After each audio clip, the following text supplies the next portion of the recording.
We're taking two casters who's never worked together before and getting them ready for their biggest event ever. Today we're going to teach them a little bit about working as a duo so they can go from here to here. My name's Camilla Panda, and this is MsAshRocks. These aspiring casters need to quickly come to understand their role in the duo and how do play-by-play and color casters work together to convey the flow and narrative of a match. The more I think about it, when I do robotics casting, I do way more color casting than I do actual play-by-play. And I don't think anyone has told me this entire time.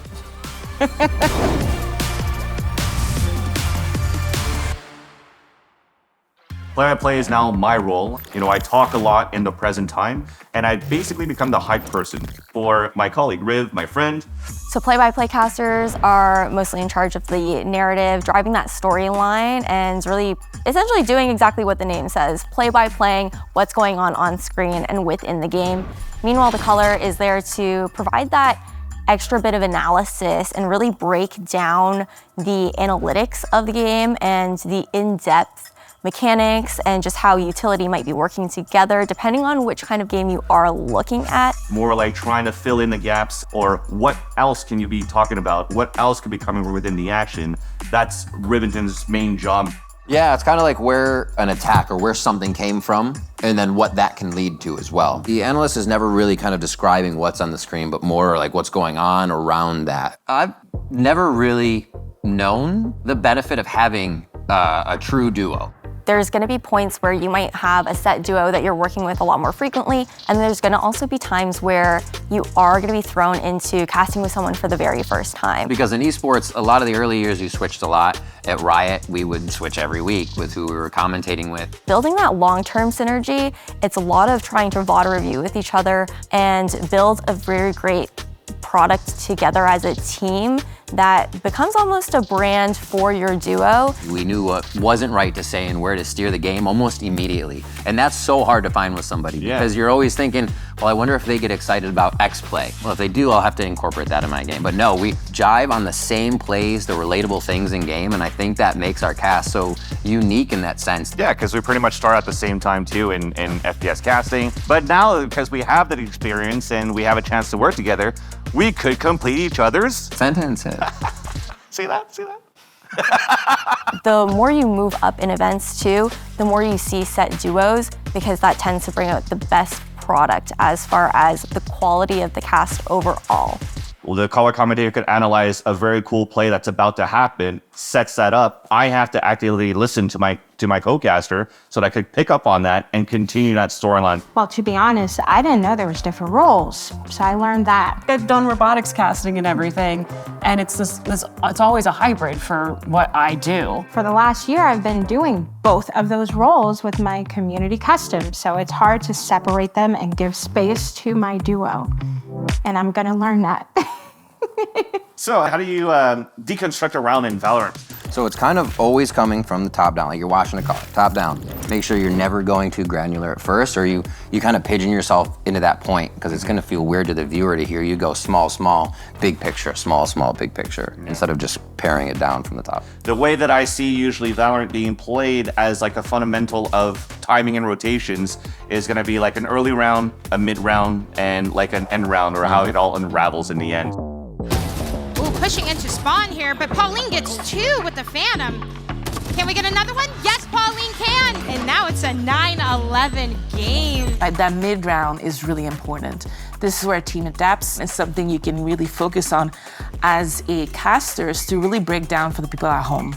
Because that's probably the most confusing part. Early, simple, did they win or lose? But the mid round, ooh, there's a lurker. I like to present it as in, this may happen because of this, or this may happen because of that.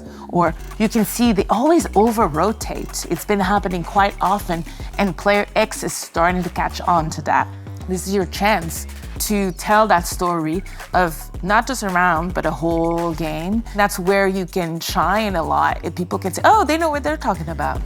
As a color caster, I prepare for events by doing a lot of research ahead of time, and I tend to focus a lot both on narratives with rivalries going on, but more so the strategies and the play style of these teams that they tend to lean into, as the play-by-play usually takes more of that narrative driving point. You want to make sure that you understand why this tournament matters.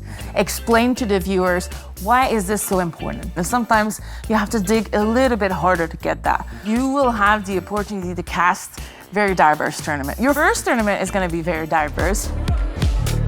My philosophy for casting is being very positive of all the things that are going on and also trying to be more encouraging. With like my robotics experience, it was always pressed upon us, like you want to highlight the good. So instead of like, that robot fell and it looks like it's the end of the match for them, it's like, will they actually make it back up? Will their alliance partner come and help them? Even if that play didn't go as planned, they did their best. Look at different like OTT programs, look at even like travel shows, look at food shows. One perfect example, Anthony Bourdain, he was able to use food as a vehicle to tell humanizing stories and to tell cultural stories about people and places. I think a lot of the times, you think you know the game, and you probably do, but do you know the storylines?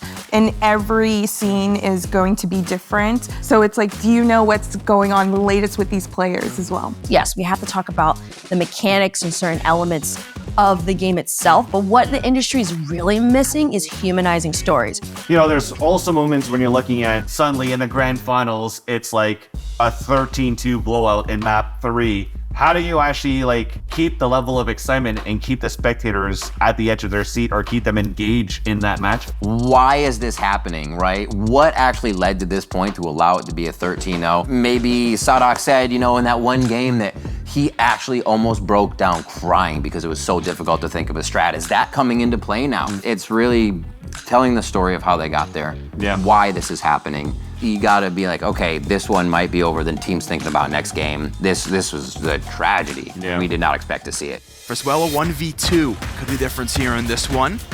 Shots traded, Icy will pick it up. It's 13-1. What a match there. Converse looking really, really good. That's where you could start talking less about the other team that's currently losing, but just celebrate the moment of the hardship of one team being able to make it forward. I think storytelling is going to be super important at that point. It doesn't matter what update, it doesn't matter what game. At the end of the day, more people can relate to humanizing stories than they will to the game itself. Here we go. And the run and gun from Hans to secure the split game, going to Carlton. These past two matches have been absolutely so fun to watch. So right now we're just going to go through the pistol round, treat it as if it was a real cast. I said, okay, our first casting together. I'm looking at Nikki, I'm like, we got this, right? I think so. I was terrified. I feel that it was kind of unfair on them because we threw them in the lion's den without really any practice, and we were like, go, cast. We're gonna critique you. But it felt good to just do it for the first time and learn more and more each take we did.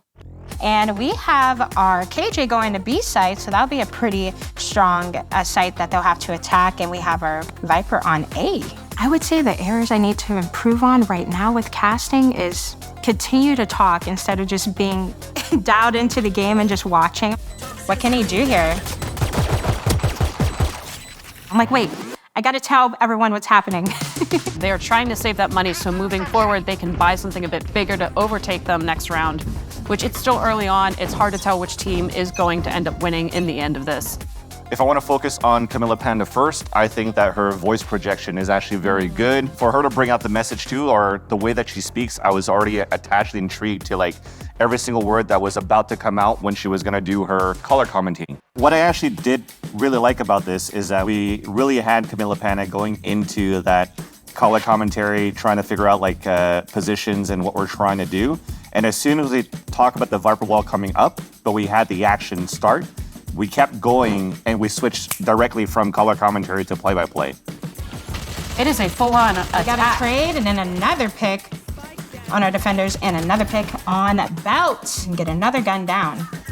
Oh, dropped another one and got traded immediately. Now we are on to round 3. And for MsAshRocks, because she's mentioned it in her interview, feel like I've done this before through the community casting that I do with my community, but when it comes down to casting in front of the mentors, there was like sort of like a little block. But then as soon as that was unlocked, I saw that potential in there too, like be able to keep up the pace, being able to bring up the voice. It's been awesome to just hear directly from him. I have been watching his work for a while and I'm like, oh my gosh, it makes me feel like, okay, I'm in a good spot, I'm getting good feedback so far, and I want to get deeper into casting and learn the nitty-gritty. Remember that you're telling a story, not necessarily for people that are watching the game. Sometimes y'all are reacting with, oh, ah. So for someone that's washing the dishes or that's just walking around, or it doesn't mean anything. When you change your tone, they will sit back and start watching. Welcome back, join us, you know? Then you see the viewers go up at that point. Keep that strong voice that you had when you first started it off. Exactly. And then with breath control, that's gonna help you maintain that for a more longer time. Different breathing exercises. The apple is 99 cents at the grocery store. Even though you go high and you go loud, your pronunciation is really clear. And that's gonna go a long way when you try to speak really fast, when the action is gonna unfold. C9 on the board! 2 more left to go to bring us to overtime, and C9 will do it! The apple is 99 cents at the grocery store. I like that. Had a lot of emotion to it. I like that. I like that a lot. I would say one of my highlights is just being complimented by pros. But there was things that I did shine in, and I'm proud of myself. I feel validated. Like I feel like I've worked really hard, and I know there's more work to do, but like just being able to like look up to folks that like I've seen for years, and they're just like, no, you shine in these things, is like, oh, okay. I also feel confident. We have the tools, we know where we need to go and to do this, and we're just gonna go and do it. So we're gonna be fine. It's inspiring to be alongside you. It's so inspiring to be alongside you too. Stop it. These women have mastered everything they need to be great. Individual voice, teamwork, working as a duo, and all that's left is to hone their Valorant expertise.